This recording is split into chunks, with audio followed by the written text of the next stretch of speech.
In 2003, they lied about WMDs. Now, they're telling us the invasion of Venezuela is about stopping drugs. But Mehdi Hasan just went on national TV and destroyed that lie with one devastating fact. Donald Trump just pardoned a man convicted of trafficking 400 tons of cocaine into the US. You really cannot make this hypocrisy up. If you want the truth the media misses, show your support by hitting the like and subscribe buttons. And don't forget to ring that notification bell so you never miss a video. Now, let's watch this together and then I'll give my 2 cents at the end. Or a decapitation or something like that. At least Trump didn't do that. He didn't mention democracy at all during his press conference. He mentioned oil 25 times. Yeah, you're exactly right, Ali, and thanks for having me on. Happy New Year, though it feels weird as usual at the beginning of any year that Trump is in office. I would say that, you know, those of us who are old enough, you and I, to remember the Iraq War in 2003, people like myself who claimed that Bush and Cheney went into Iraq for oil, we were dismissed as conspiracy theorists. They said it was no, WMDs, Al-Qaeda, democracy. Trump isn't doing that. People who claim this isn't about oil just need to listen to Donald Trump speaking, or Peter Hegseth speaking. They're all being or Stephen Miller, they're all being very open about this, that it is about oil. Donald Trump has been obsessed with Venezuela's oil for a decade now, as I outlined in a piece for Zateo yesterday. Andy McCabe, who was the deputy director of the FBI, wrote a memoir in 2019 where he said Trump had said at the time in his first term, why aren't we invading Venezuela? They're the country with all the oil. So he's been obsessed with oil in Venezuela since his first term. He hasn't hidden it, as you pointed out, with all those references yesterday. It's actually outrageous. This is 19th century imperial plunder to say we're going to go into another country and we're going to steal all the oil, which is a phrase he used for Iraq. He also said that it will pay for itself. And again, sorry to bring up Iraq, but Ali, you remember George Bush. No, but this is important because this was the big selling point for Iraq, that this whole thing will pay for itself. The oil that we get out of the ground in Iraq will pay for the military action and the stabilization of Iraq. And Paul Wolfowitz said it, Donald Rumsfeld said it, George Bush said it, Dick Cheney said it. Actually, Iraq ended up costing the American taxpayer between $2 and $3 trillion. Experts on Venezuela say just rebuilding the oil industry there will cost between 50 and 60 billion. It's going to take several years. But Trump is claiming it's our oil, which is so outrageous, and every American should be outraged by that. By the way, you mentioned drugs. Let's just talk about drugs for a moment. He's being charged in New York for cocaine trafficking. No mention of fentanyl in the indictment, which we were told was the big reason to blow up boats in the Caribbean. It's cocaine now. And here's the problem for Donald Trump here, which is he just pardoned the former president of Honduras, who wasn't just indicted for cocaine trafficking. He was convicted in American court, sentenced to 45 years.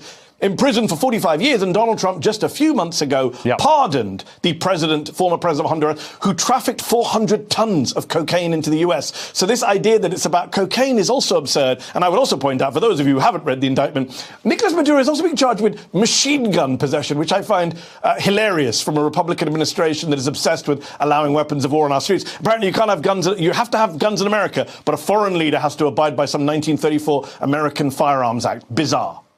So I want to put up a chart that you had a version of talking about how much oil Venezuela has. It's actually got the world's largest reserves of oil in billions of barrels, 303 billion barrels. Just to compare, Saudi Arabia has 267, Iran has 209, Iraq has 145 billion barrels, America has 45 billion barrels. This is oil reserves. This is not readily available necessarily, but it's the oil available.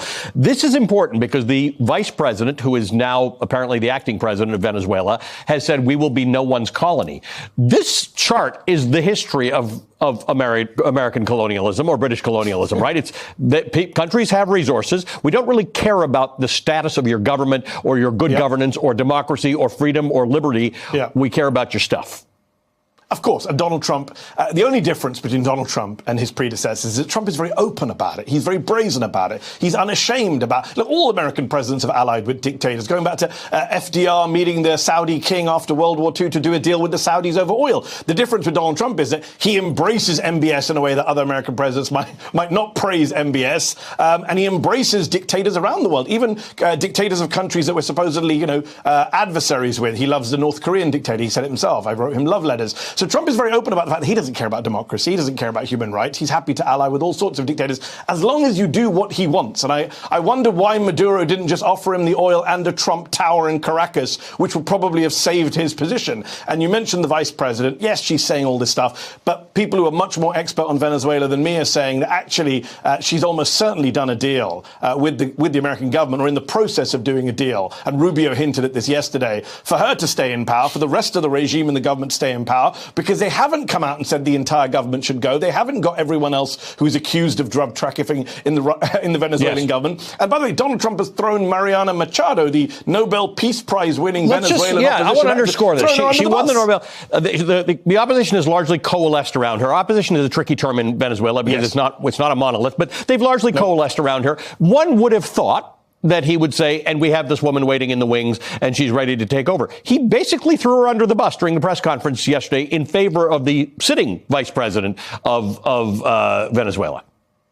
Yeah, it's classic Donald Trump, where he basically upsets everyone and pisses off everyone. See, you're the opposition are thinking this is going to be our moment. He throws the opposition leader under the bus. By the way, with Donald Trump, it's always personal. He's been annoyed that she won the Nobel Peace Prize that he thought was his. That's what this is about. Let's be very open about it. Trump is annoyed at this woman for winning a prize that he thought he should have, even though she sucked up to him. She dedicated the prize to him. She started talking like him. Doesn't matter. Donald Trump will throw everyone under the bus. He threw her under the bus.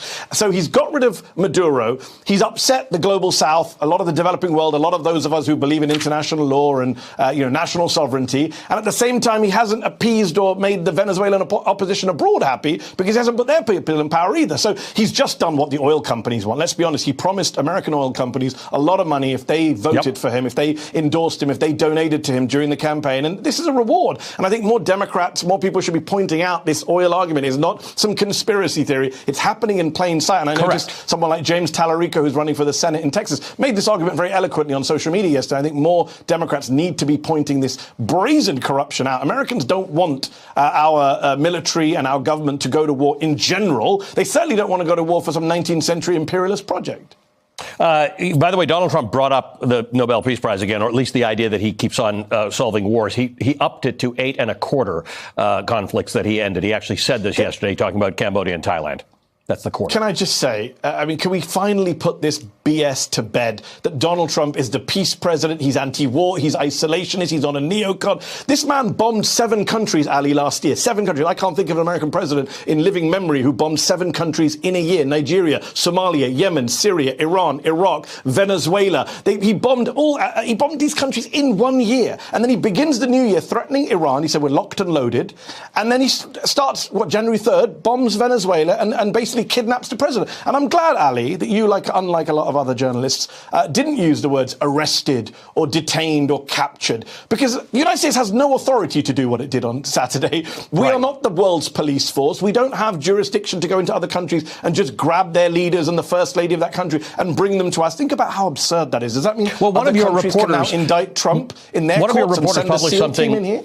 One of your reporters published something yesterday afternoon, which was very specific. It says there are very specific conditions under which a country can cross into another country to take military action, let alone kidnapping their leader. They're very specific. This is not gray area at all. Yeah. So J.D. Vance claimed yesterday that the legal rationale for this operation was that the DOJ had indicted him. This was a law enforcement operation, which is absurd. Think about that. Can a future American president, can a Democratic president now come in and say, hey, Bukele in El Salvador, don't like him. Let's indict him and send in SEAL Team 6 to get him. Can a foreign country indict Donald Trump in their domestic courts and send in their special forces into D.C. to try and grab the president of the U.S.? This is madness. No one accepts the legal basis for this. And by the way, J.D. Vance, Tulsi Gabbard, all these people spent years saying we're against regime change wars.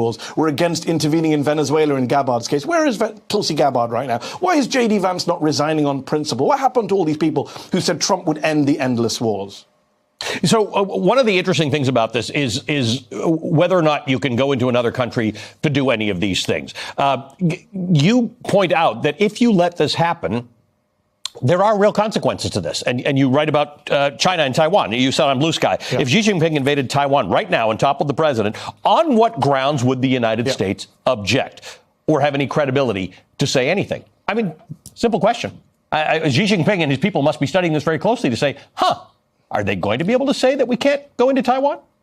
So Here's what's interesting. I mentioned earlier that Donald Trump is no different to his predecessors, except that he basically is much more brazen and open about what is going on. But at least his predecessors pretended. There is some value in pretense, Ali, to at least pretend that you're trying to adhere to international law, to at least publicly say we do support international institutions and we support international democratic legal norms. Trump, and by the way, Netanyahu over the last year burning down the post-war architecture of international law will have very real and damaging long-term consequences. We have zero credibility tomorrow to say anything to anyone. And maybe Donald Trump doesn't care, but future American presidents, the American public may care if Vladimir Putin and Xi Jinping and others say, well, you know what? The US can do it, we can do it. If Israel can do it, we can do it. If all of these Western powers can do it, we can do it.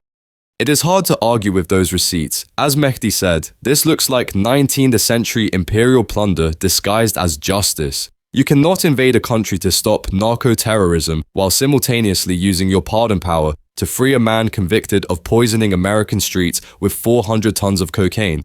That destroys the entire moral justification for this war. So, what do you think? Was this really about cocaine, or was it about the oil? Let me know in the comments below, and if you enjoyed this breakdown, make sure you hit that like button for more. Thanks for watching.